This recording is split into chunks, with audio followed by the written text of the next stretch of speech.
Alright, I know it's been a while, but I want to start off by saying rest in peace Akira Toriyama. When I found out the news, I found out at like 4 o'clock in the morning. It was pretty fucked up, I didn't want to make a video about it like everybody else, but, you know, it's the way of life, and I'm not really proud of my old videos because, even though I wasn't really attacking Toriyama, I was kind of more getting on Toyotaro for the lack of effort and passion in the latest stuff that he was putting out. I still, just didn't sit right with me the way, I was so angry and, talking about how Akira was making the wrong decisions in Dragon Ball. And I'm still gonna voice my opinion on that. I'm still gonna watch Daima and give my opinion on that. I'm actually interested in seeing Daima, not only because it's the last thing that he worked on, but because Akira Toriyama said that he wanted blood in Daima specifically. And that's one thing that kind of was surprising to me, that he would say that, but I feel like that's gonna at least make it watchable, because we haven't seen blood in Dragon Ball Super at all, except for maybe like 1 or 2 scenes. So I am gonna probably watch Daima, but today I got something different. What I'm doing now is I've decided to start a new series, and this is gonna be episode 1. It's gonna be a versus series. All right.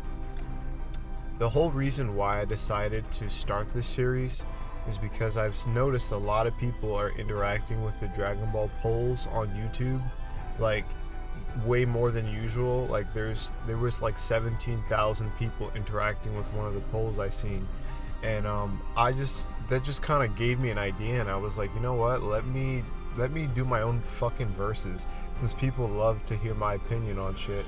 And a lot of people disagree with me and don't like what I have to say, but a lot of people actually do agree, and that's what I'm here for, to just give my opinion. I don't care whether you like it or not.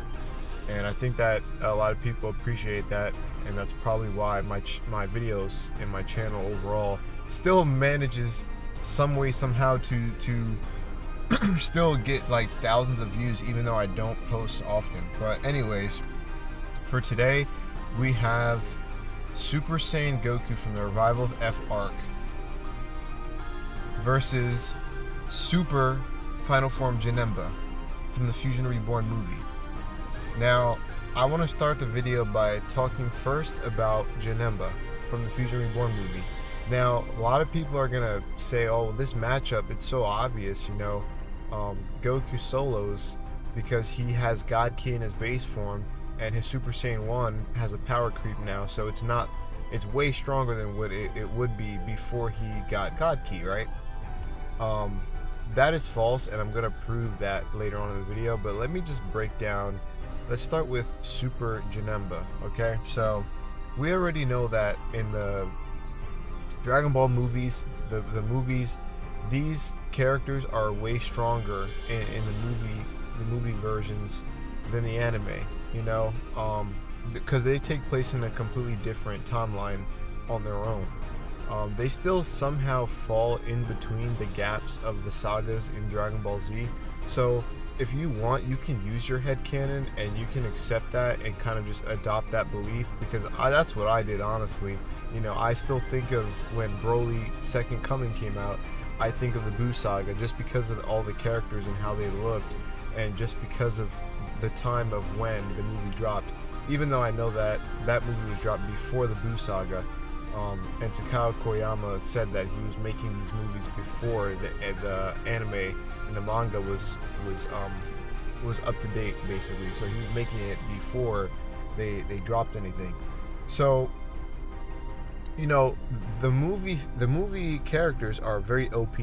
If you look at the feats of the Fusion Reborn movie, look at the feats of Super Saiyan 3 Goku, shaking different dimensions in hell and doing all types of crazy shit. You can look, there's a video on YouTube called How Strong is Super Janemba, and that video goes more in depth on like the strength of Super Janemba.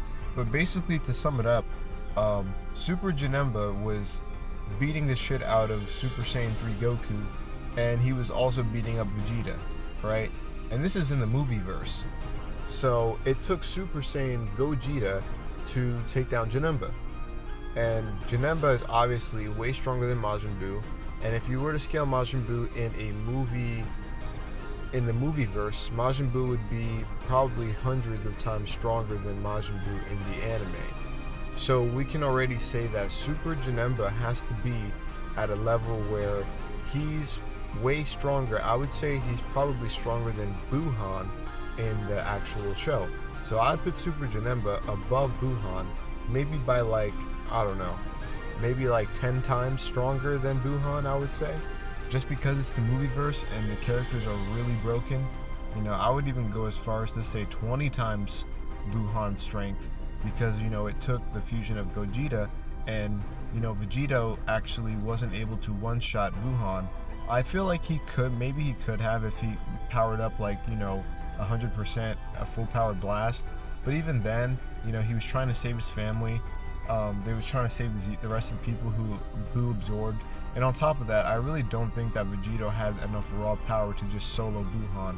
So because of that, I'm gonna, you know, base my power scaling off of what we know so far in the community about the movie films, and just, you know, compare that to the anime. And I think Buuhan is a really good benchmark, especially when you're scaling GT characters as well, because Buuhan does have great feats. And if you look at Gotenks, and Buuhan is way stronger than Gotenks, you can also use the feat of Gotenks screaming a hole, a temporary hole, a rip in the dimension. So, you know, these are good things to use as benchmarks when you're talking about power scaling. Alright, so that's Janemba. Now, let's get into the real, like, juicy part of this video, alright? So this is what you guys have been waiting for.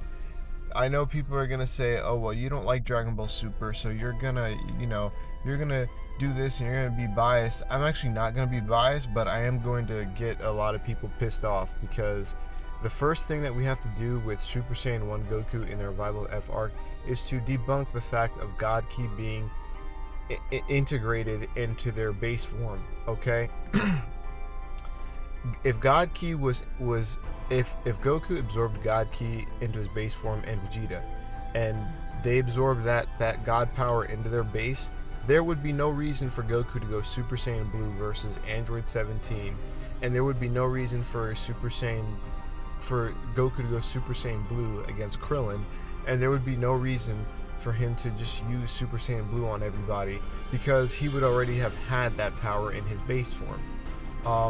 The reason why people think that is because Goku actually taps into God Ki from his base form, and you can see his aura turn white in the anime and in the movies. So he does tap into that power. But here is where I give you some evidence to back up what I'm saying, alright? Because I'm not just pulling shit out of my ass.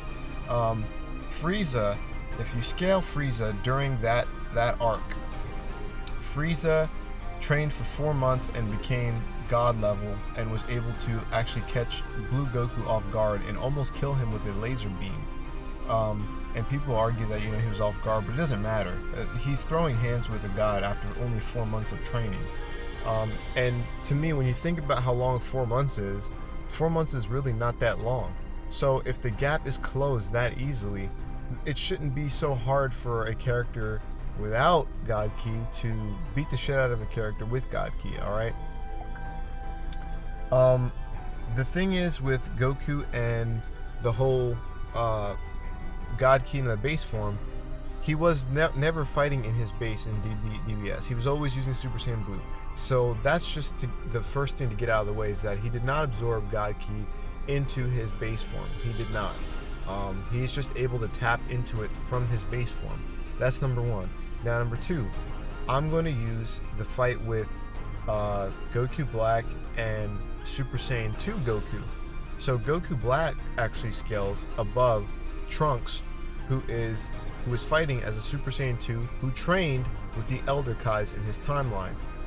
Goku Black was beating the shit out of him in base form, and he did not have all of Goku's abilities and powers unlocked, because he still didn't know how to use the body of Goku for a long time still. and he was actually on par with Super Saiyan 2 Goku, so he was pretty weak. When he comes into the timeline with the time ring and he fights Goku Super Saiyan 2, this Goku is the Goku after the revival of F arc, okay? This Goku, this is farther on in the story, and Goku's in Super Saiyan 2 fighting against Goku Black. Alright, so keep that in mind. That's another thing. Goku Black is in base form and is beating down Trunks in Super Saiyan 2, and Super Saiyan 2 Goku is fighting evenly with him. And that's something to note that, okay, why wouldn't Goku be in his base form? Clearly, he needed Super Saiyan 2 to fight Goku Black in his base form. It makes sense because Trunks is in Super Saiyan 2. Now, if Goku were to go transform into Super Saiyan 3, obviously he would probably beat the shit out of Goku Black. But it's just something to note that, you know, Goku Black becomes astronomically stronger after getting Zenkai boosts.